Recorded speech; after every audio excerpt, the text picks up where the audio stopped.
Chris, what is our fourth main topic today? This one comes from Vinesh.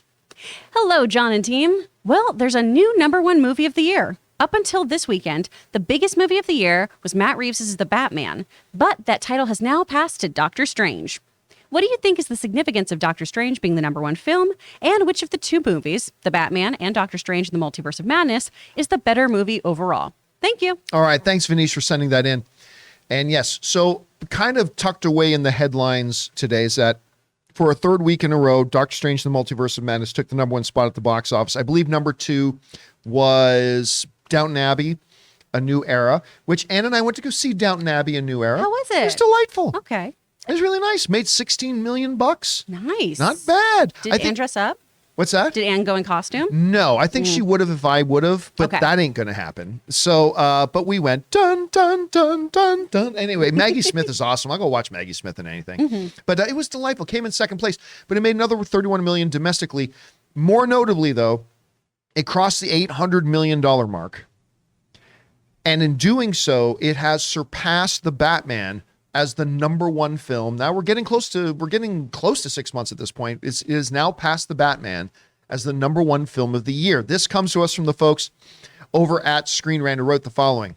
As reported by Variety, Doctor Strange in the Multiverse of Maddness has spent its third week at the top of the domestic and international box office charts, earning $342 million in North America and $461 million in the international markets. In total, Doctor Strange in the Multiverse of Maddness has now surpassed over $800 million in its complete box office gross since its release on May 6th, making it the highest grossing film of 2022 so far. Multiverse of Maddness surpassed the previous holder of the top spot, The Batman, by an estimated $35 million in its overall box office gross. And again, that comes to us from the folks at Screen Rant. All right, so what is the significance of this? Well, #1, it's another big triumphant win for Marvel, another ho-hum, another $800 million film. It'll probably cross 900. I don't think it'll hit $1 billion. It's just now in its third week. We're going into its fourth week. It still has 200 million more to go, or 195, whatever to go. I don't see it quite hitting $1 billion, which is fine. It far surpassed the original Doctor Strange, and it is the #1 film of the year. This is, whatever way you want to cut it for Marvel and Disney, this is a big win for them. It's fantastic for them. Now, the question about the movie it surpassed, The Batman. This is not terribly surprising because, again, we talked about this when we were trying to compare, when people were trying to compare The Batman to Spider-Man No Way Home.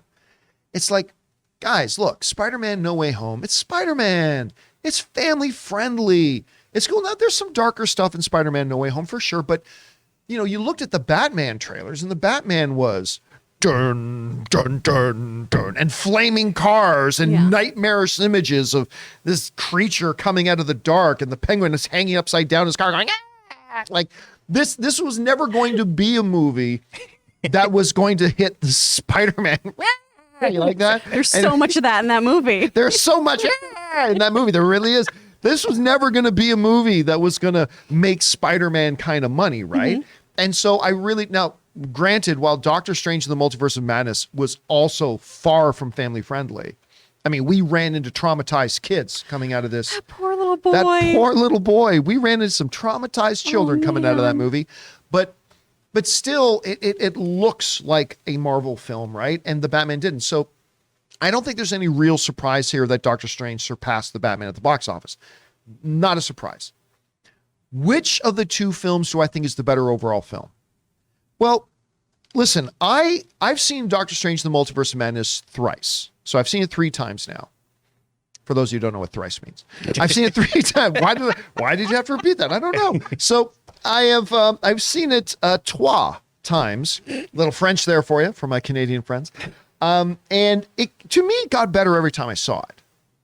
Still not top tier MCU to me.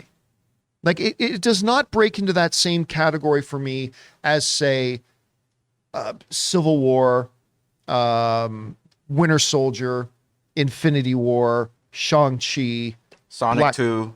What's that? Sonic 2, That's you up know, there for me. with the little MCU tie in there, Sonic 2.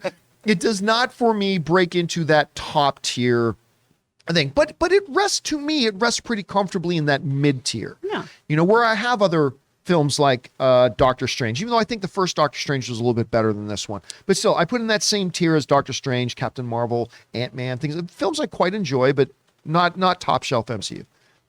The Batman, though, that's a special film. A little bit too long, dragged out a little bit, yes, all that, but I thought The Batman was a wonderful reimagining again of the character, a much grittier, more down to earth, grounded kind of thing. I thought Matt Reeves and Robert Pattinson absolutely knocked it out of the park. So while I have no qualm saying I enjoyed both of these films, I love that we've gotten both of these films this year. But yeah, I'm going to say that the better film is The Batman. I mean, at least to me. Anyway, Chris, Doctor Strange has passed 800 million, number one for the third week in a row. It's now the number one movie of the year at the box office. What kind of significance do you see in that? What does that mean for Marvel? What should they take away from it? And what do you think is the better movie? Doctor Strange, The Multiverse of Madness, or the movie that it just passed at the box office, The Batman? How do you see it? Well, I think what this means for Marvel is that we do still have that momentum, right? Even though some people, and rightly so, feel like Phase 4 has been kind of a bit of a fizzle. I'm one of them. I think it shows that they still are drawing people into the theaters, right? We still want to know what's happening next in these stories. And I think compared to The Batman, right, going into it, even though we all knew Sam Raimi was the director, people thought this was a much more family-friendly film, your more typical MCU fare, than something like The Batman. And that's why we have seen these numbers trickle down, I think, because then it's, hey, don't bring your kid. Don't bring your kid with their Wanda toy to this, guys. It's not going to be a fun night home. And that's why I agree with you. I don't think it's going to hit those kind of billion numbers. But of the two films, The Batman is a better movie. That being said, Doctor Strange and the Multiverse of Madness is more fun.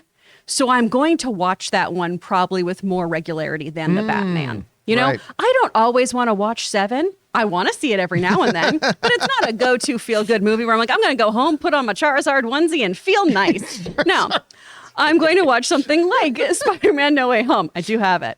And that's also and because nobody watching this show has any doubt that that's everyone's true. like, that tracks. That's on brand.